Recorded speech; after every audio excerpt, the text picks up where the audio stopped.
sórí Ashatime TV lónìí. Ó dá mi lójú pé ẹ ti subscribe sórí Ashatime TV, ẹ ti click notification bell. Ó dá mi lójú wípé lẹ́yìn fídíò yìí ẹ máa like fídíò wa, ẹ dẹ̀ máa comment opinion yín nípa fídíò tí a ń ṣe lọ́wọ́lọ́wọ́ yìí. Ẹ máa dẹ̀ comment opinion yín nípa ohun tí a fẹ́ gbéyàwó lórí ètò lónìí. 5 things you must not share with anyone. Àwọn nǹkan márùn-ún tí ẹ ò gbọdọ̀ báyàn sọ. Kí ni àwọn nǹkan márùn-ún ọ̀hún téèyàn ò gbọdọ̀ báyàn sọ? Gbogbo nǹkan kan ló yẹ kí àwọn ènìyàn mọ̀ nípa ẹ̀. It is not everything people should know about you. Not everything. I mean, not everything. Àkọ́kọ́, the secret of your success. Àṣírí àṣeyọrí ẹ má báyàn sọ.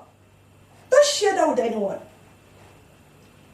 Tó o bá sọ àṣírí àṣeyọrí ẹ fún èèyàn, ó ṣeé ṣe kí àwọn náà fẹ́ gbìyànjú ìlànà tó gbà ń káwọn náà fẹ́ gbìyànjú ẹ̀ wò.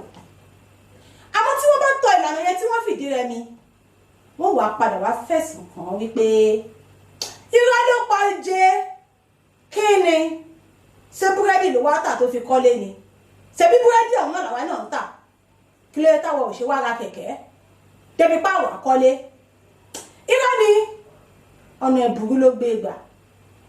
When they try that same route and they fail, they will come back and accuse you of not telling them the truth about your success.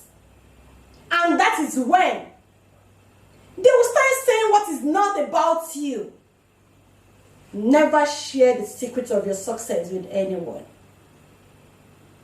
Number 2, never share your problem with anyone. Yes, sharing our problem makes us feel lighter. But one thing, my dear, 70% of people we share our problems with never cares about our problems. 10% cares, but they don't have the solution to our problem. And before you get to that just 2% that cares, you would have told your secrets to so many people. And so many fake news about you will have started flying around the town, the society. Ìṣòro tó o níyẹn, má báyàn sọ. Ihun tó ń dùn ẹ́ ní kọ̀kọ̀ yẹn, má báyàn sọ. Ẹ̀dùn ọkàn ẹ yẹn, má báyàn sọ. Bánú sọ, má béèyàn sọ. Ìdí ni wípé ìdá 90 nínú àwọn tá a máa ń sọ ìṣòro wa fún ní ìṣòro wa ò jẹ́ nǹkan kan sí wọn. Wọ́n kò gbọ́ lásán ni. Ìdá 10 nínú wọn ìṣòro wa dùn wọ́n lóòótọ́, àmọ́ wọn ò lọ́nà àbáyọ fún ìṣòro wa. Ìdá 10 mìíràn ìṣòro wa dùn wọ́n lóòótọ́, wọ́n lọ́nà àbáyọ, àmọ́ wọn ò ṣetán láti ràn wá lọ́wọ́.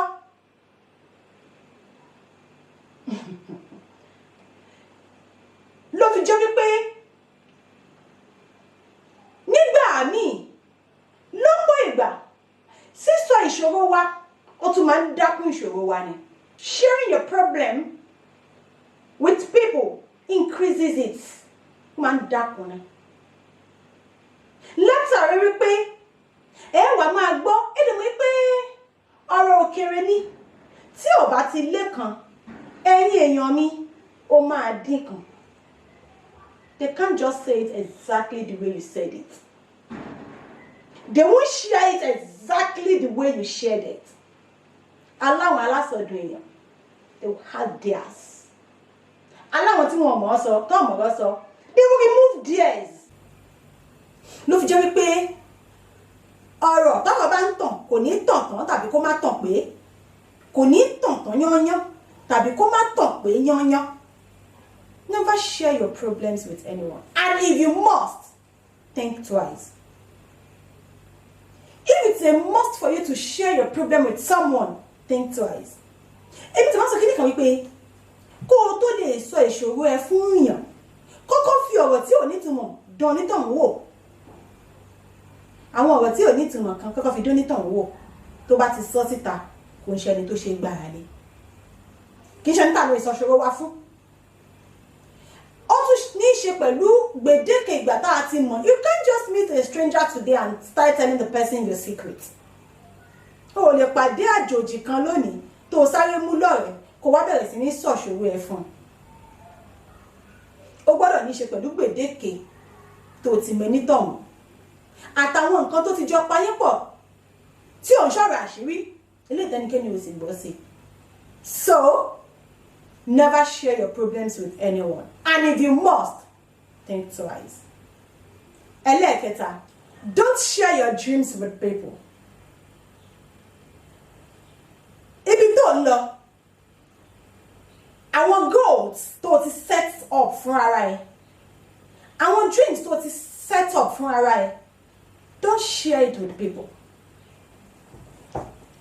ìdí ni wípé ayé ti gbẹgẹ àwọn èèyàn lè ṣe débi pé o ò ní lè rí àwọn dreams yẹn achieve you won't be able to achieve those dreams yàtọ̀ sí yẹn when you share your dream with people remember that people have different opinions àwọn èèyàn máa ní opinion tiwọn people's opinions are different because nature wa yàtọ̀ they are not trying to mislead you it's just that their views are different from yours fún àpẹẹrẹ mo fẹ́ rìnrìn àjò lọ sí ìlú òyìnbó mo fẹ́ ṣe báyìí mo fẹ́ ṣe báyìí mo fẹ́ ṣe báyìí mo wá fi lọ àwọn èèyàn tó pọ̀ dáadáa ṣe mọ̀ pé I always share my dreams with people right owó tó fẹ́ fi lọ bí òyìnbó yẹn ó ṣe fi ṣe gbá ó ṣe fi ṣàwó nígbà tó wá yá tó di pé gbogbo ohun tí wọ́n lérò yẹn ò wọ́ọ̀kì bẹ́ẹ̀ ló ti náwó yẹn fi ṣe àwọn gbá fi ṣàwó and for you to now achieve that dream again now becomes so difficult and in some other aspects of life as well that doesn't have to do with this as an example that I made má share dreams with people mọ̀ sínú mọ̀ sí kànnì you know pray about it work towards it and until you achieve it don't share it àwọn kan tiẹ̀ máa ń sọ pé báwọn bá ti sọ dreams àwọn fún èèyàn pé àwọn ò kì í lè achieve dreams yẹn mọ́ if you know that so why do you keep on sharing your dreams ẹlẹ́ẹ̀kẹrin do not share your income with people. How much you earn should definitely be something people shouldn't be aware of. They shouldn't be aware of it. Iye tó ń pa, don't share it with people. Nítorí àwọn tó rà mí lè pọ̀ gan o. Ó pọ̀ gan. Owó tó ń wọlé sí ẹ lọ́wọ́ lójúmọ́ tàbí lóṣù kì í ṣe ohun tó gbọ́dọ̀ máa sọ káàkiri fáwọn èèyàn yálà bó ti lè wù kó kéré mọ́ tàbí bó ti lè wù kó pọ̀ tó. People don't need that information. You don't need to share it with anyone.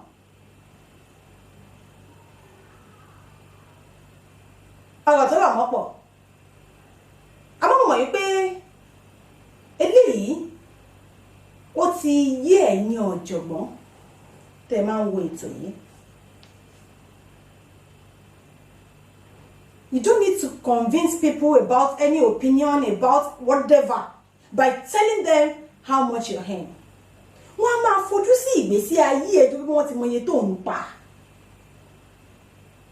And remember, when you tell them, you are not only telling one person or two people that you told, you are telling all the peoples in that society because they will as well share it. So far it is not a secret to you, so far it is not personal to you. How do you think it's going to be personal to those people you shared it with? Nígbà tí o ti pa tí o ń jẹ́ nǹkan àṣírí sí ìwọ tó o fi lè sọ síta, má lérò pé yóò wá jẹ́ nǹkan àṣírí fáwọn tó o sọ fún táwọn náà fi lè bẹ́ pín káàkiri. Now, àwọn yóò máa mójútó ìgbésí ayé ẹ̀ irun tó ń rà, ìmúra ẹ, wọ́n máa mójútó láti máa fi wò pé ṣé owó tó ń pa ṣé ó ṣe rẹ́gí ìgbésí ayé ẹ̀. And remember, people like gossip a lot. Àwọn yẹn like òfófó. Fún àpẹẹrẹ ká sọ pé ní tíátà tó ń pa 10,000 nínú sinimá kan tó wá lóòrùn kọ́lé 3 billion. Àwọn yóò correction ẹ̀ pé asáàmù pé 10,000 ni wọ́n ń palẹ̀ lóko eré, báwo ló ṣe wá ṣe ó ti mú. People will always say something when you give them a clue of something about you. Kò rántí wípé wọ́n á bẹ tán, wọ́n á bẹ fẹ́ yẹbẹyẹbẹ, wọ́n á bẹ túká. There's some things you shouldn't say. Number 5 tó jẹ́ ìtó kẹ́yìn lórí ètò yìí, ẹ má gbàgbé láti subscribe sórí Asatainment TV. Kí ẹ dẹ̀ máa drop àwọn opinions yín sórí comment section wa, ẹ dẹ̀ máa like our videos and always share our videos. I ma appreciate it gan ni. Very last one. 5 pence tí kò yẹ kó máa ṣe kíni kó máa share pẹ̀lú anybody, tí ò yẹ kó sọ fáwọn èèyàn. Nǹkan 5 tí ò táwọn èèyàn nílò láti mọ̀ nípa ẹ̀. Ẹlẹ́ẹ̀karùn-ún, never share your family problems with anyone. Every family has 1 or 2 problems they are facing. So your own is not different. Narrating your family problems to strangers will never solve the problem. Ìṣòro tí ẹ ní nínú ẹbí yín yẹn, ohun tí ẹ ń kojú nínú family yín, má sọ fara àta. Gbogbo ẹbí, gbogbo families ni wọ́n ní ìṣòro kan àbí òmíràn tí wọ́n ń kojú. Yálà ó kéré ni tàbí ó tóbi. Ará àta ò lè bá ẹ wá solve family problem yín. Dípò bẹ́ẹ̀, sọ ìṣòro inú ẹbí yín yẹn fún ọ̀kan lára àwọn family members yín. Ọ̀kan lára àwọn ẹbí yín sọ ìṣòro yẹn fún, tó mọ̀ pé ó lè tán ìṣòro yẹn, ó lè ṣèrànwọ́ láti tán ìṣòro yẹn. Sọ ìṣòro náà fún. Torí ẹbí ẹlẹ́bí ò lè wá bá yín tẹ́bí yín ṣe. Dípò bẹ́ẹ̀, wọ́n máa lo ìṣòro tẹ́ nínú ẹbí yín yẹn, wọ́n fi máa ṣọ́ ìgbésí ayé ẹ̀. Fún àpẹẹrẹ ká sọ wípé mọ́mì mi ti máa ń bínú jù, mọ́mì mi ti máa ń kanra jù. Níjọ́ tó o bá kanra mọ́ èèyàn kan, wọ́n á ní ó fi jọ̀yà ẹ̀ ni, òun náà ló kú sọ pé ìṣòro inú ẹbí àwọn ìkanra ni. People are not always the way you see them. Àbí nǹkan kan àrùn kan ṣe wọ́n nínú ìdílé yín. Wá lọ sọ fún èèyàn. Tó bá sì kìpẹ̀rẹ́, wọ́n ní kó má jáwùn tó ń ṣe wọ́n ní family wọn ló ṣe yàn. They will always relate anything that you do with your family problem. So it will not solve any problem. It won't solve anything. It will rather be adding to it. Never share your family problem with anyone. Kò ní jù bá lórí ètò fún tòní. Tẹ́ bá wá gbádùn ẹ share, ẹ subscribe, ẹ tẹ notification bell, kẹ́ ẹ dẹ̀ drop comment yín. Orúkọ mi kò tí yí padà, Omidan Ọláyínká Àjàní Àjíbádé. Ó ti dọ́jọ́ mi ọjọ́ retí màá tún máa láǹfààní láti rí yín. Ire o.